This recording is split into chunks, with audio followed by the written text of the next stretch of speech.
Madame, Monsieur, bonsoir. 1999-2020, 21 années se sont écoulées depuis l'accession de Sa Majesté le roi Mohamed VI au trône.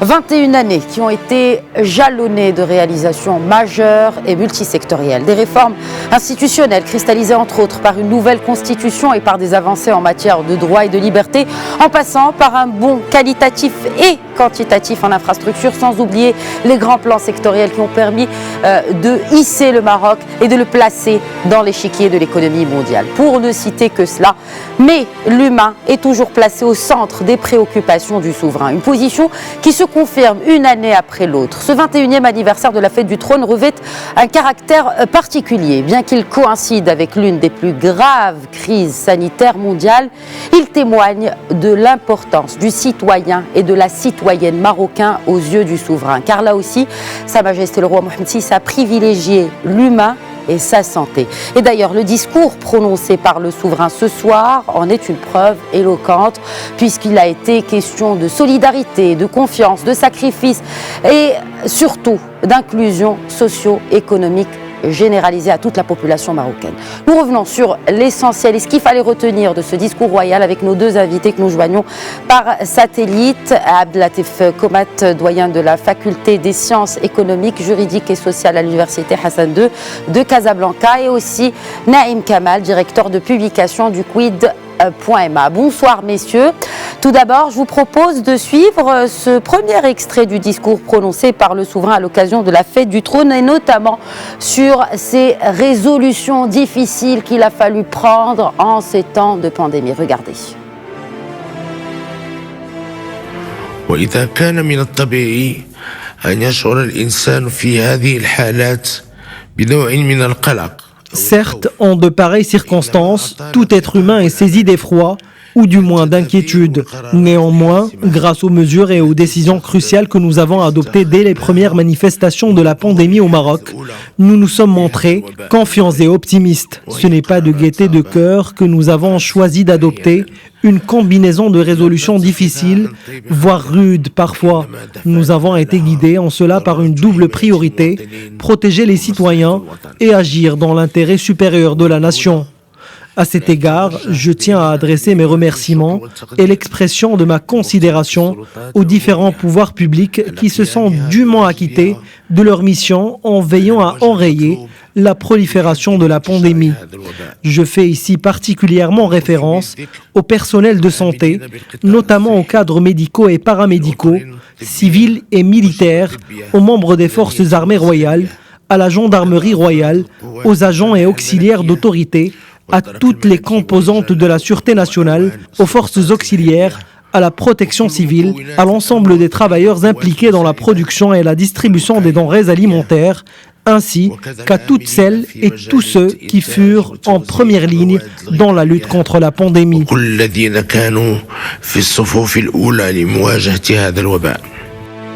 Et tout d'abord, nous établissons le contact avec Naïm Kamal, directeur de publication du Quid.ma. Bonsoir Naïm Kamal. Alors, le souverain a entamé ce discours, ou en tout cas sous le thème bien sûr de l'importance de l'humain et de la gestion de cette crise. Il a également remercié les différentes autorités publiques, soient-elles sanitaires ou sécuritaires, mais on l'a senti, et notamment au tout début, que c'était tel un père de famille qui s'adressait à sa famille pour justement rappeler la difficulté des temps ou de la période que nous sommes en train de traverser.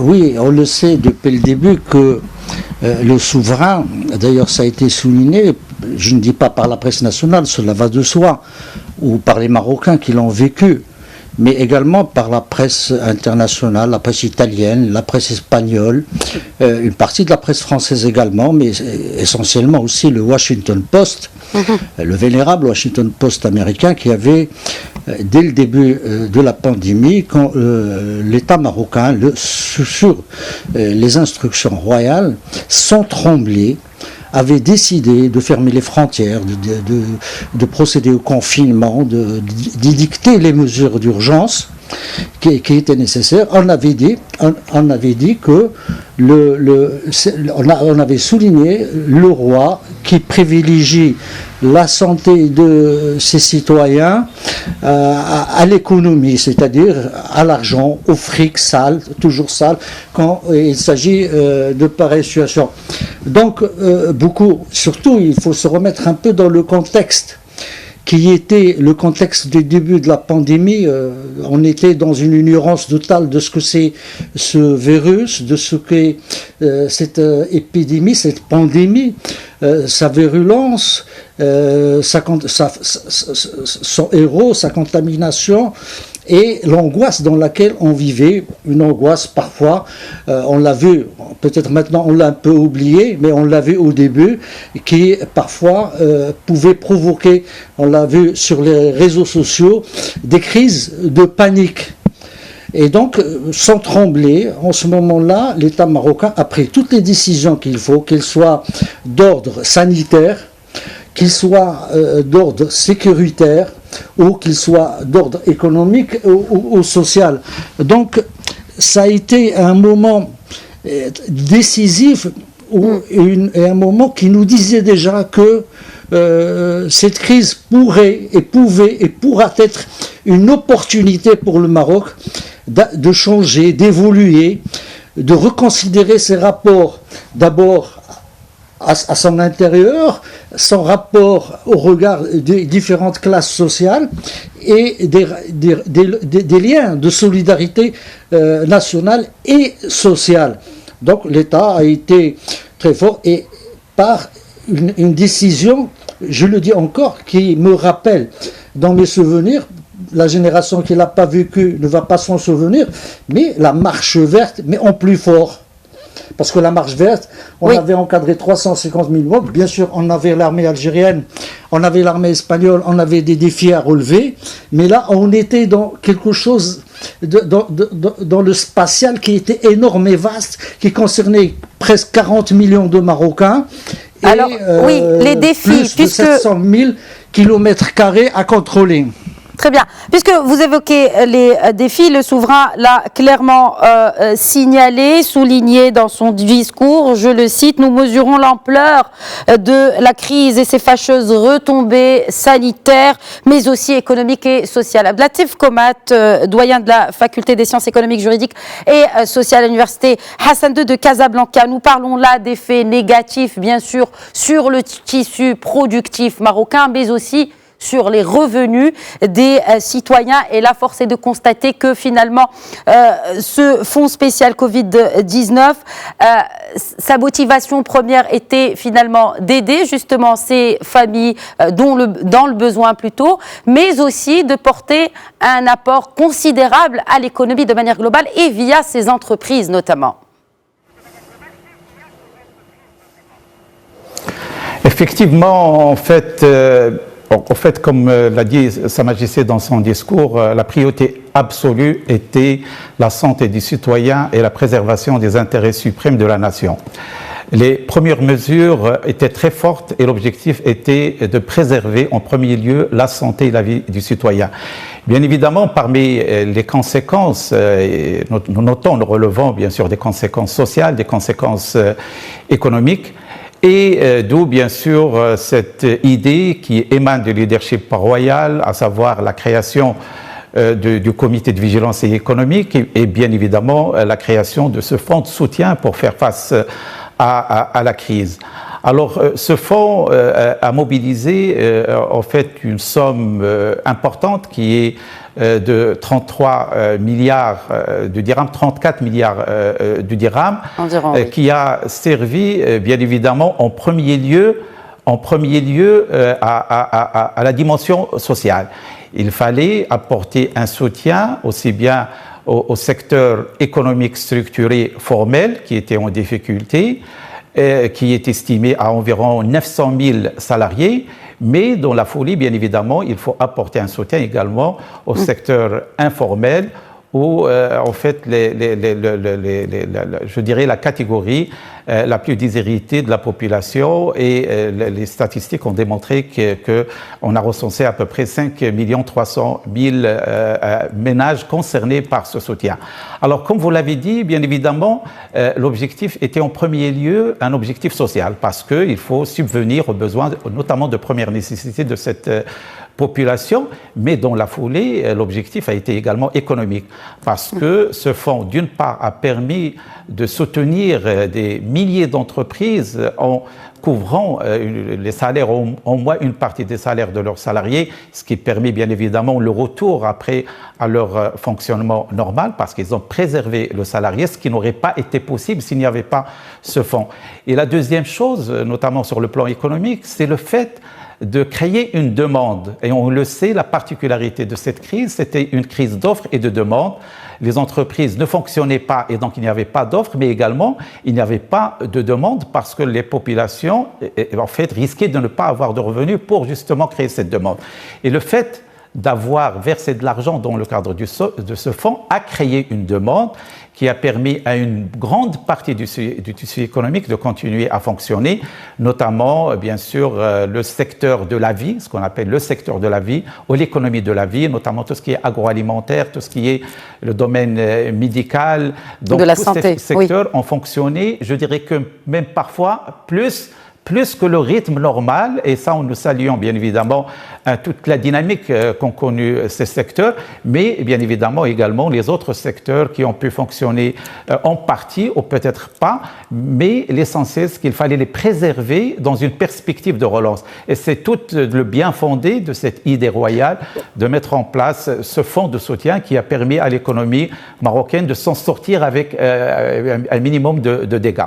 Professeur Komad, justement, et un minimum de dégâts, il s'agit aussi de soutenir ce que d'ailleurs le souverain a qualifié de socle de notre tissu entrepreneurial. Je parle ici des toutes petites et moyennes entreprises et je parle de ces 5 milliards de dirhams qui ont été alloués à la Caisse centrale de garantie, qui bien sûr est en pleine transformation.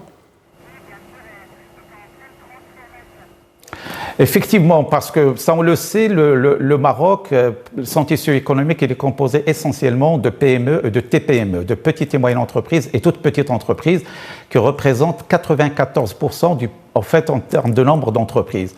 Et ce sont ces entreprises qui sont les plus fragiles, notamment parce qu'ils ne sont pas suffisamment structurés pour qu'ils puissent recourir à un financement, notamment de la part du système financier, du système bancaire. Et se pose la question de la garantie, de la garantie pour justement prétendre à un financement, sachant que ces entreprises ont un problème de trésorerie et il fallait qu'ils recourent au système financier. D'où l'idée, bien évidemment, tout d'abord, c'est tout l'arsenal bancaire marocain qui s'est mobilisé, partant de la Banque centrale, les banques affiliées sous le GPBM, mais également la Caisse centrale de garantie. Chacun a fait du sien. La Banque centrale a mis à la disposition des banques un moyen de refinancement avec des taux d'intérêt très bas. Les banques également ont réduit énormément les taux d'intérêt avec lesquels ils accordent leurs prêts, mais il fallait bien évidemment résoudre également la problématique des garanties parce que les entreprises n'ont pas suffisamment de garanties pour pouvoir prétendre à ces crédits. D'où ce financement de 5 milliards de dirhams qui a permis à l'État de couvrir jusqu'à 95% des garanties des toutes petites et moyennes entreprises, notamment dans le cadre de la loi finance rectificative, nous oscillons entre 80% et 95%, c'est-à-dire que pratiquement les PME peuvent avoir des crédits sans présenter des garanties. Et ça, c'est une soupape de soulagement pour ces entreprises pour qu'elles puissent justement recourir à ces fonds, pour qu'elles puissent financer leur trésorerie et retrouver leur fonctionnement normal, ce qui est bien évidemment espéré. Naïm Kamal, je m'adresse à mon confrère Naïm Kamal, directeur de publication du Quid.ma, et sur cet extrait, je cite le souverain: « Cette crise a révélé la solidité des liens sociaux qui unissent les Marocains. Elle a donné la pleine mesure de leur esprit solidaire et responsable. Toutefois, elle a également mis en évidence un certain nombre d'insuffisances qui touchent plus particulièrement le domaine sociales, comme la dépendance de certains secteurs aux aléas extérieurs, la taille du secteur informel et la faiblesse des réseaux de protection sociale, notamment à l'égard des franges de la population en situation de grande précarité. Fin de citation. Alors, on l'a vu, bien sûr, il a rappelé cet esprit de solidarité, de confiance aussi. Beaucoup de fois, ce mot confiance est revenu dans le discours de Sa Majesté, mais aussi de responsabilité. Et là, pour le coup, dans cet extrait-là, on parle d'insuffisance. En tout cas, des points négatifs, au-delà des points positifs que cette crise a révélés, il y a aussi ces points négatifs qui subsistent dans le social, notamment Naïm Kamal. Non, oui, bien sûr. Le souverain a remis l'accent sur tout ce que la pandémie est venue non pas révéler, mais accentuer. Il faut pas. Et lui-même a déjà fait référence au discours du 30 de 2018. Moi, je remonterai au discours du 30 de 2017. Je reviendrai au discours du 30 de 2019 et à la décision de former une commission spéciale pour travailler sur le nouveau modèle économique, un nouveau modèle de développement. Donc ces insuffisances ne nous étaient pas inconnues, on les connaissait, et afin d'y pallier qu'il y a eu un certain nombre, bien avant la pandémie, d'orientations. Ce qui s'est passé avec le coronavirus, c'est qu'il est venu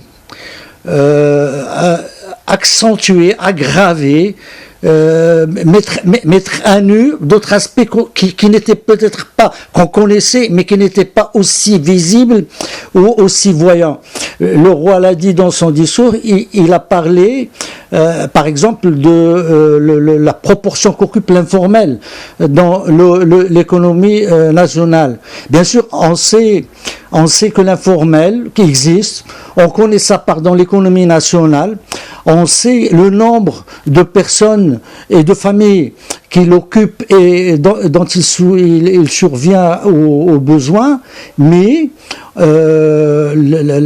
la pandémie a montré que ces besoins sont énormes et que pour y faire face, il a fallu mettre vraiment la main à la poche. C'était le Fonds spécial de solidarité qui a généré quelques 33 milliards de dirhams, parce qu'auparavant, ce secteur formel qui existait, qui était dans la précarité, arrivait tout de même à se suffire.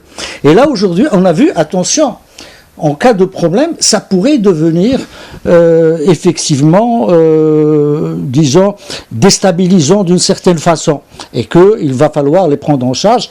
Et c'est pour ça, j'imagine, que le roi a beaucoup mis l'accent sur la protection sociale, sur la nécessité de l'allocation chômage, de la création de l'emploi, sur la protection sociale. Nous allons revenir, Naïm Kamal, sur les appels du souverain. La mutuelle. Oui, nous allons revenir sur les appels du souverain, mais restons d'abord en cette première partie de cette émission spéciale sur les constats. Donc nous reviendrons bien sûr en détail sur les appels très importants qui ont figuré dans ce discours prononcé ce soir par le souverain. Mais oui, donc on parle aussi de constats aujourd'hui de ce tissu économique. Bien sûr, il y a une commission, vous l'avez dit d'ailleurs dans son discours du trône de l'année dernière, le souverain avait annoncé la création de cette commission spéciale pour en tout cas penser ou repenser notre modèle de développement. Mais en tout cas, même en temps de pandémie, on remarque aussi qu'il y a finalement une continuité dans les appels et dans aussi les constats du souverain, touchant notamment à des points névralgiques et essentiels qui sont sociaux bien sûr et socio-économiques. Mais bien sûr, j'étais juste en train de dire que ce n'est pas la pandémie qui nous a fait découvrir nos faiblesses et nos carences, que ces faiblesses et ces carences, nous les connaissions déjà.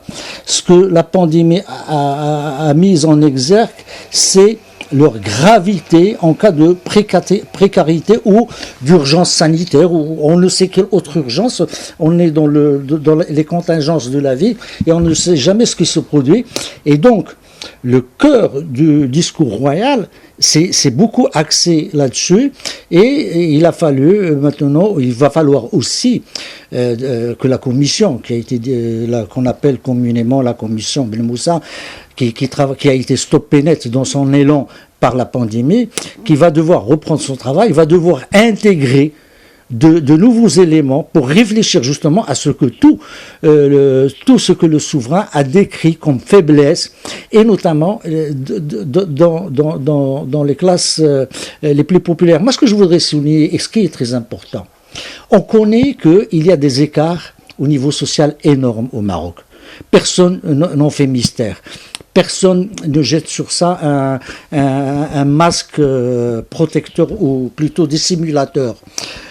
Mais malgré tout, ce que je relève, et le roi l'a souligné, c'est malgré tout, il y a eu une sorte de discipline générale, une forme de mobilisation globale, que tout le monde a répondu à l'appel, tout le monde s'est aligné sur une même ligne de départ en disant on va faire face, on va s'en sortir, et qu'il y a plus important que le soi à sauver, c'est le vivre ensemble, le devenir du Maroc, celui de nos enfants. Il y a eu des couacs, mais ça reste des couacs, et qui n'en a pas eu, même parmi les plus grandes puissances économiques du monde. Et ça, il faudrait en prendre acte. Et je crois, c'est l'invitation, vous avez dit qu'on va y revenir tout à l'heure, donc je la garde, c'est quelque chose d'essentiel, parce que juste avant la pandémie, on vivait une sorte de perte de confiance en soi. Il y avait un autodénigrement au sein de la société marocaine qui devenait dégradant pour l'image de soi, et c'est dire mais qu'est-ce que nous sommes, où allons-nous, qu'allons-nous devenir, et on a entendu, il y a eu des moments, même il y a 2-3 ans, où on a assisté vraiment à des scènes dégradantes et blessantes pour le sentiment d'appartenance nationale. Mais on a vu que le moment venu, quand il a fallu faire face, quand il y a eu la menace, ce que j'appellerais moi, pour autant qu'on puisse l'appeler comme ça, la menace extérieure, les Marocains se sont alignés, ils se sont montrés solidaires.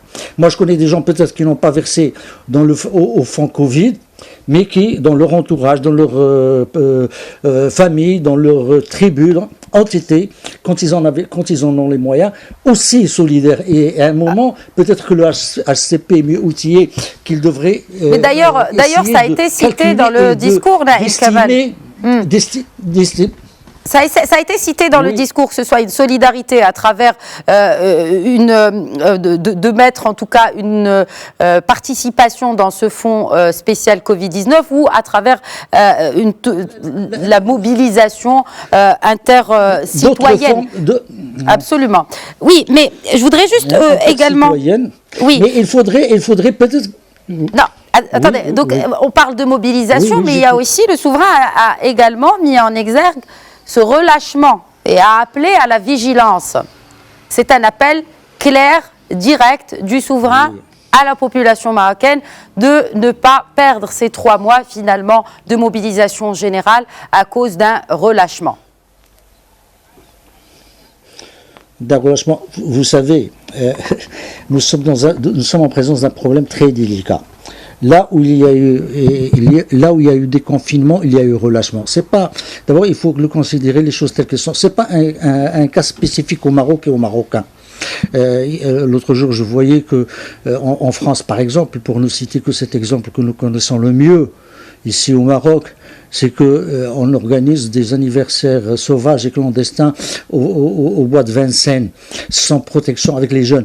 Alors, il y a un problème. Il est international. Si on exclut la Chine, où il y a une forme d'autoritarisme. Maintenant, on sait que ce relâchement, le roi en est conscient, et on l'a vu, l'État en est conscient, les autorités en sont conscientes.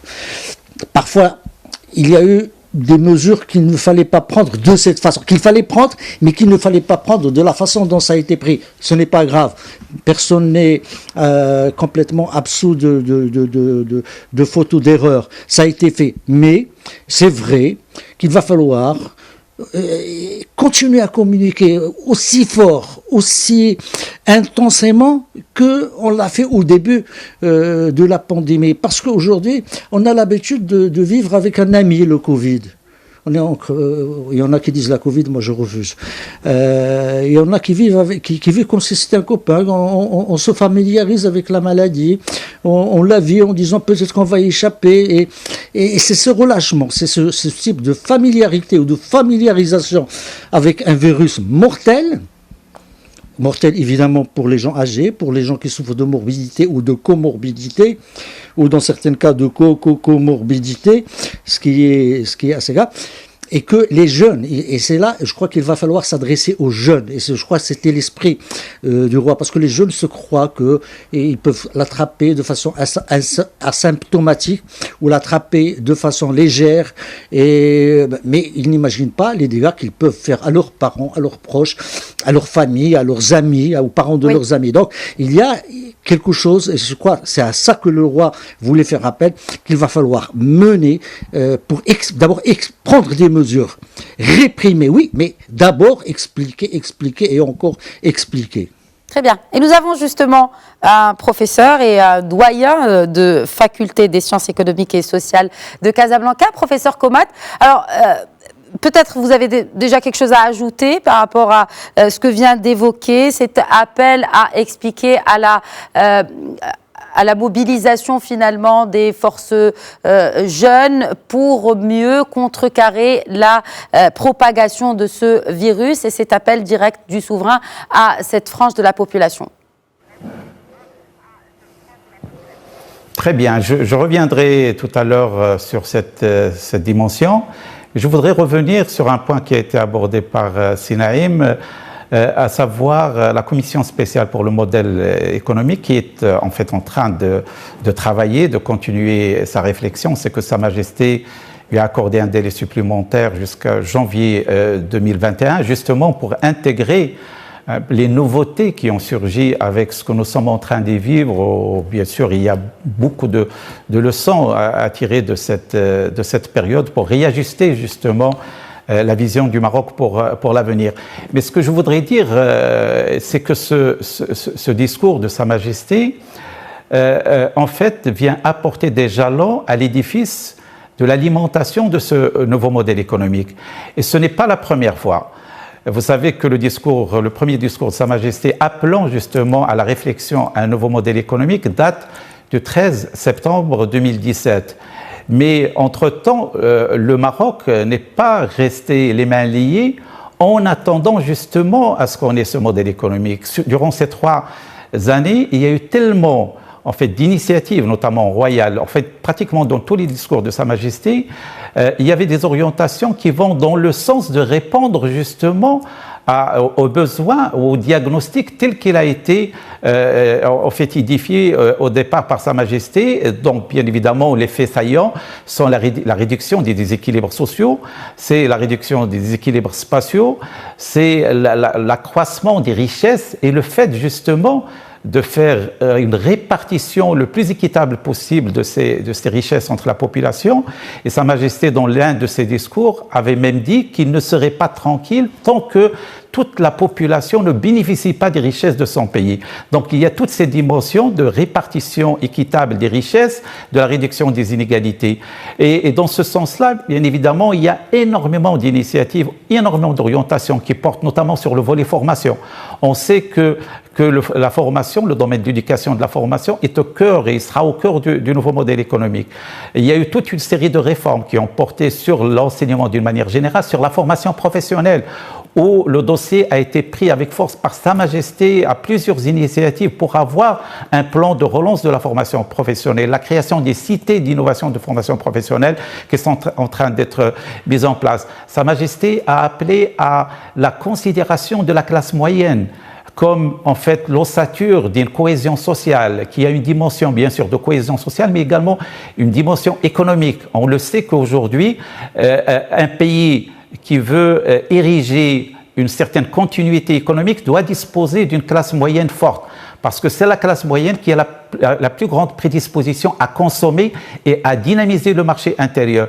Donc là également, ça a fait l'objet de plusieurs interventions dans les discours de Sa Majesté. La dimension spatiale, en fait, la réduction des déséquilibres spatiaux également à travers la régionalisation avancée.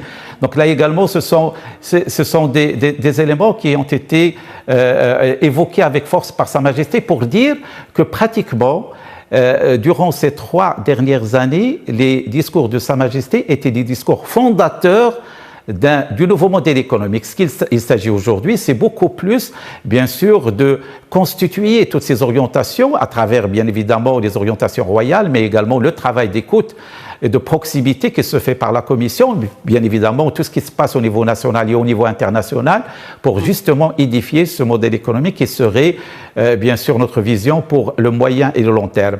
Alors, concernant votre question par rapport à cette question de relâchement, effectivement, le Maroc a été cité comme exemple au niveau international. Et en fait, le leadership royal, dès le départ, a placé la question de la santé comme première priorité, et les mesures sont déclinées de cette orientation stratégique. En termes, bien sûr, d'efforts qui a été consenti, la mobilisation des hôpitaux, qu'ils soient civils, qu'ils soient militaires, et les équipements qui ont été mis en place au profit du système hospitalier, notamment grâce à une partie des fonds mobilisés dans le cadre du fonds Covid. Une fois, bien sûr, cette question est je dirais, plus ou moins maîtrisée, parce qu'il faut le dire, malgré tout, malgré bien sûr les défunts que nous déplorons, le Maroc reste un pays, je dirais, qui maîtrise relativement la question sanitaire.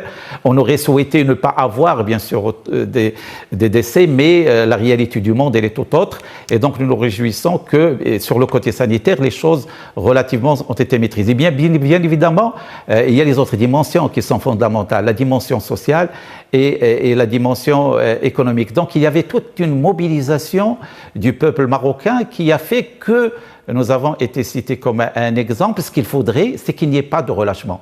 Il faut qu'on continue. Bien évidemment, la question essentielle reste la question sanitaire, mais il faut qu'on soit mobilisé sur toutes les dimensions, notamment la dimension sociale, la cohésion sociale, toutes ces dimensions pour justement qu'on soit à la hauteur de notre image, parce que nous sommes un pays ancré dans l'histoire, qui a des valeurs séculaires. À l'image, en fait, un roi qui nous guide sur ces... oui, vas-y, allez-y. Oui, alors justement, parce que vous avez parlé du Maroc, on a cité en exemple, et je voudrais m'arrêter sur cet extrait, et qui est très important, une grande annonce aujourd'hui dans ce discours du trône, relative à la création de ce fonds. Bien sûr, il y a eu le fonds spécial Covid-19, dont le montant alloué, en tout cas amassé, est de l'ordre de 33 milliards 700 millions de dirhams, et c'est 120 milliards de dirhams injectés dans l'économie nationale, soit l'équivalent de 11% du PIB national. Et d'ailleurs, le souverain l'a dit clairement de ses mots, le Maroc s'inscrit, ou en tout cas ce taux inscrit le Maroc parmi les pays les plus audacieux en matière de politique de relance économique post-crise. Tout d'abord, je fais réagir Abdelatif Komat et ensuite Naïm Kamal.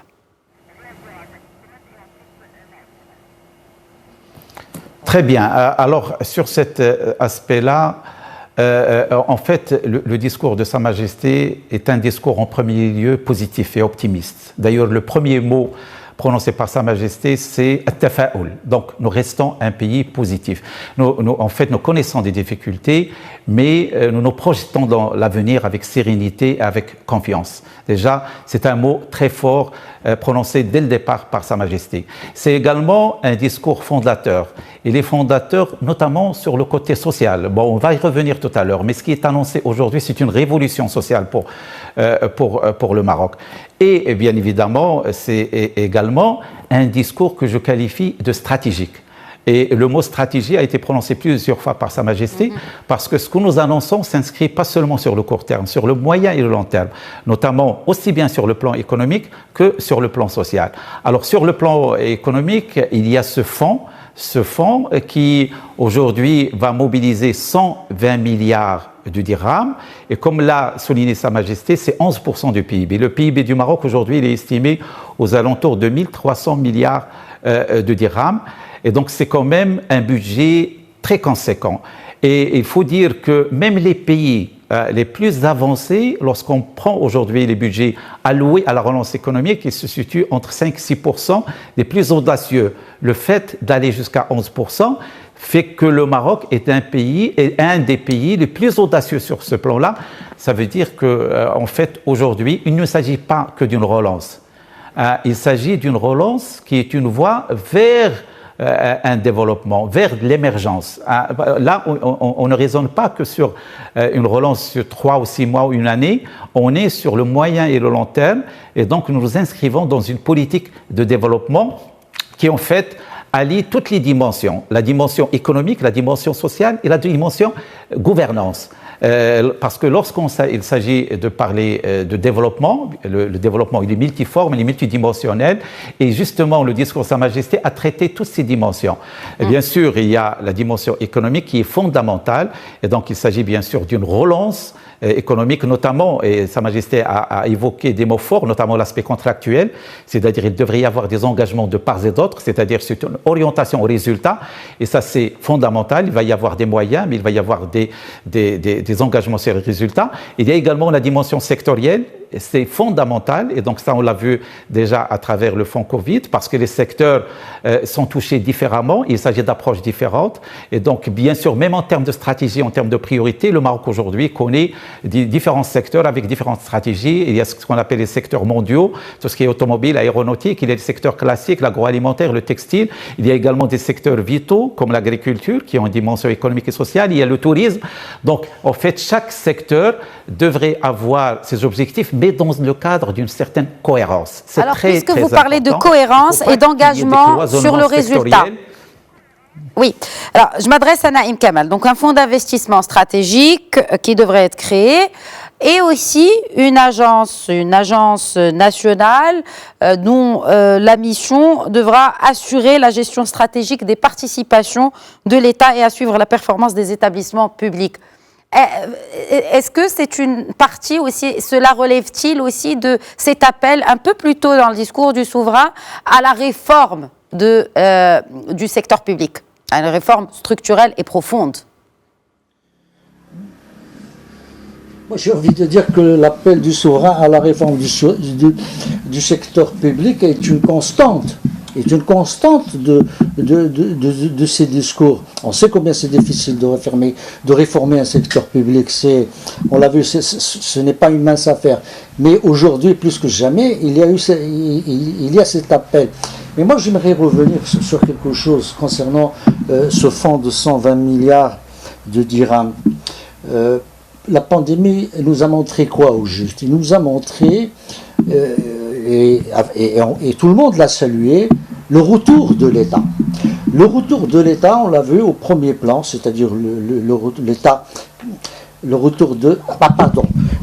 J'aimerais revenir. Donc, on a constaté que le retour de l'État, on l'a vu sur le plan, bien sûr, sécuritaire, sanitaire, économique, social, et ce retour de l'État a été salué par tout le monde. C'est un État qui avait tendance à se distancier, puisque le mot est de rigueur ces derniers temps, à se distancier des questions sociales, de la santé, parfois de l'éducation nationale, n'ayons pas peur des mots. Et il y a ce retour, et on a vu une demande, une revendication, une réclamation populaire, qui est d'abord heureuse et fière de ce retour de l'État, mais en même temps qui en demande un peu plus. Or, moi j'aimerais bien attirer l'attention sur ce fonds spécial de 120 milliards de dirhams, c'est-à-dire 11% du PIB, que le souverain a engagé, non pas pour que l'État devient le retour de l'État avec le retour de l'État à l'ancienne, c'est-à-dire celui des années 70 et des années 60, c'est-à-dire l'État vache à lait. Non, c'est l'État qui encadre, qui pilote, qui trace les voies, qui amène l'investissement, mais il a précisé de grands projets d'investissement public-privé. Absolument. Le privé ne devrait pas se considérer exonéré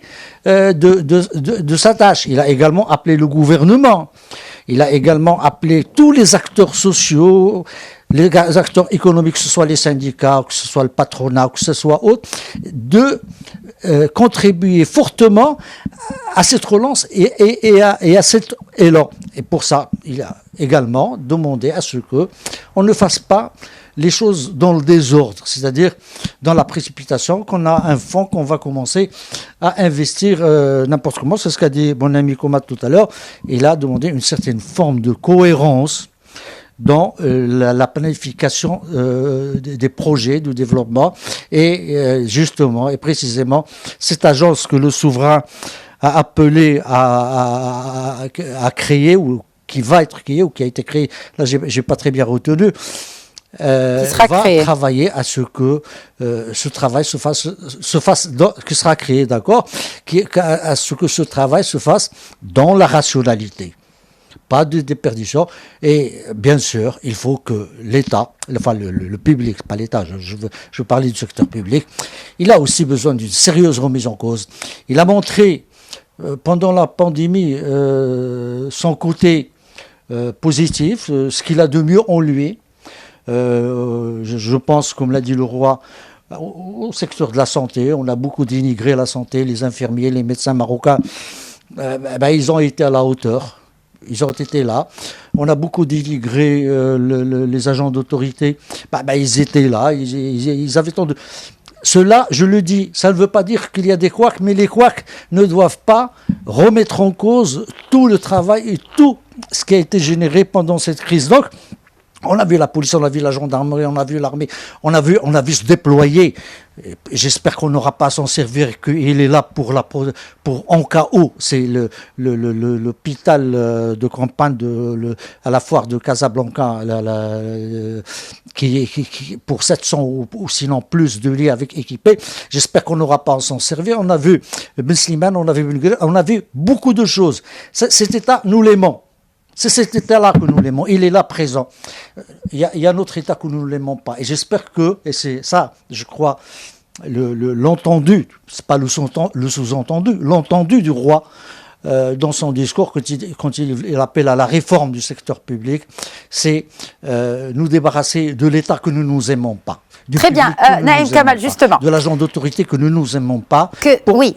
Naïm Kamal, je vais revenir parce que vous l'avez évoqué tout à l'heure et puis je vous avais dit qu'on allait y revenir. Alors il est temps justement d'y revenir et je parle bien sûr de cette refonte du dispositif de protection sociale. D'ailleurs, je cite le souverain, n'est-ce pas, dans son discours de ce soir.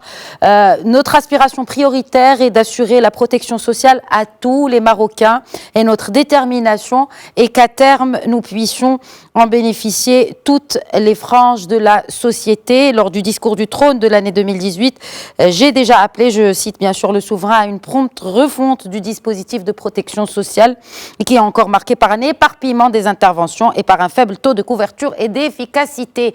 Donc ce registre social unique reste encore un projet qui n'a pas encore vu le jour et d'ailleurs ô combien il a été demandé et on en avait vraiment besoin, notamment pour gérer la distribution des aides, surtout pour les personnes évoluant dans le secteur informel. Peut-être une réaction, Naïm Kamal, par rapport à cette question de justice sociale et spatiale, et puis également à Abdelatif Komat. Oui. Moi je vais être rapide pour laisser à mon ami Komat, qui lui il est plus spécialisé que moi sur ce domaine.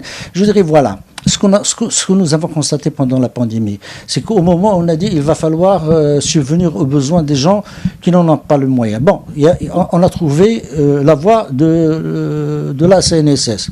Tous ceux qui sont inscrits à la CNSS ont bénéficié d'une somme compensatoire pour l'arrêt de leur boulot. Mais on a, à côté de ça, les gens qui avaient comment on l'appelle, le RAMID. Mais à côté de ça, on a eu beaucoup d'autres gens qui n'avaient rien. C'est, on va dire, pratiquement des anonymes. Et ils étaient nombreux, et il a fallu chercher dans l'urgence, dans la pression, les moyens de leur faire arriver cette aide, ce soutien dont ils avaient vraiment besoin, parce que c'est des gens qui avaient des familles qui n'ont plus d'entrée d'argent, qui devaient survivre, pas vivre, qui devaient survivre dans l'angoisse et dans la peur de la pandémie, en plus de ne pas savoir quoi manger demain. Et donc, il y a la prise de conscience, encore une fois je le dis, il n'est pas concomitante seulement à la pandémie, elle est antérieure, mais la pandémie l'a encore mise en exergue. Il a mis beaucoup de choses en exergue qui vont nous permettre de comprendre. Quand on dit qu'il faut un registre unique, il faut l'assurance obligatoire pour tout le monde, ça a un apport. C'est quelque chose d'abord qui sert à stabiliser. Et n'oublions jamais que le roi, dans son discours du trône du 2019, il a appelé à un nouveau pacte national et social. C'est celui-là. Ce pacte national et social n'aura de sens que la notion de ruissellement, qui est une supercherie, devienne quelque chose de vrai, que les écarts sociaux s'amenuisent, que tout le monde puisse profiter, tout le monde soit dans le champ du développement. Très bien. Abdelatif Komat, juste pour finir peut-être l'idée développée par le souverain, donc les 5 prochaines années, eh bien la généralisation de la couverture sociale au profit de tous les Marocains sera lancée, et ce dès 2021, en commençant par l'AMO, bien sûr l'assurance maladie obligatoire et les allocations familiales, pour s'étendre à d'autres couvertures sociales. Alors finalement, ça a été un coup d'accélérateur, cette crise de Covid, pour opérationnaliser ce chantier-là qui a été entamé depuis quelques années maintenant. Très bien. Avant de répondre à cette question, je voudrais quand même revenir sur cette agence pour justement aller vers l'efficacité du secteur public. Moi, je crois que c'est très important en fait de revenir sur cette, je dirais, décision royale de très grande importance. Pourquoi ? Parce que il faut rappeler que le Maroc est un des pays qui consacre une grande partie de son budget à l'investissement public.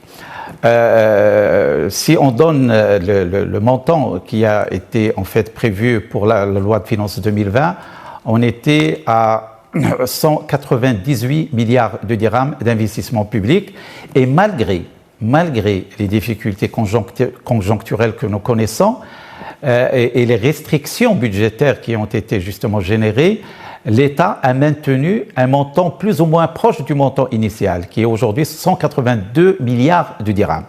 Donc, l'État marocain consomme un budget important en matière d'investissement public, qui fait du Maroc un des pays qui consacre un budget conséquent.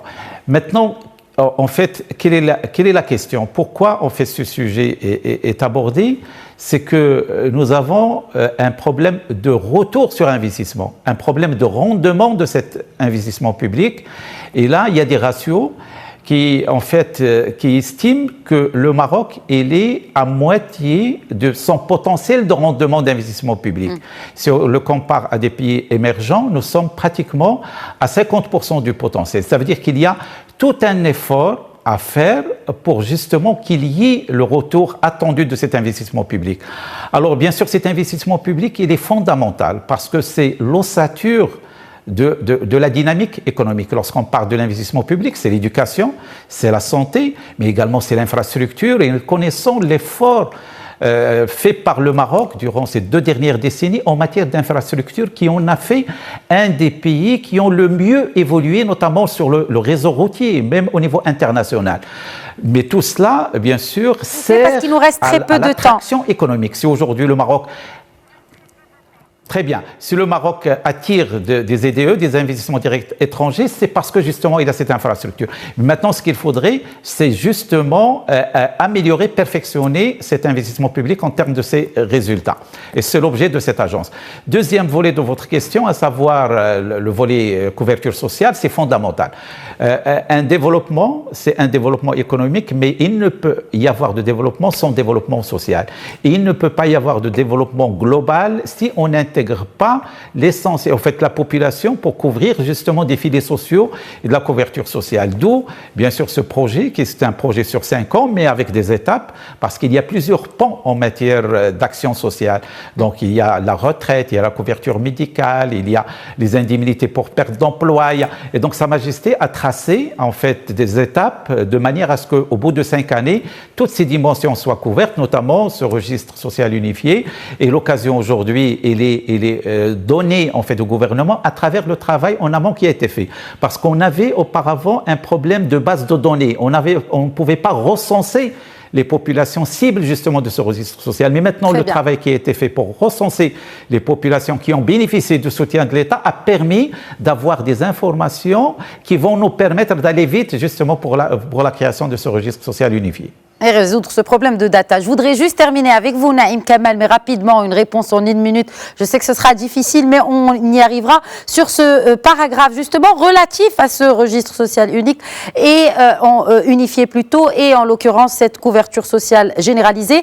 Je cite le souverain. À cette fin, il importe d'adopter une bonne gouvernance reposant sur un dialogue social constructif, guidé par les principes de probité, de transparence, de droit et d'équité. Ce dispositif devra prévenir tout dérapage et toute instrumentalisation de ce noble projet sociétal à des fins politiques. Fin de citation et peut-être juste un commentaire, Naïm Kamal.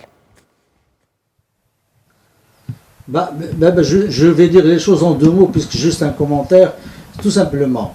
Et il a parlé de dialogue constructif, ça veut dire qu'il ne doit pas être là pour les blocages et pour l'utilisation à des fins, disons les choses, à des fins électorales ou électoralistes. Aujourd'hui, il va falloir, avant de penser boutique, penser Maroc.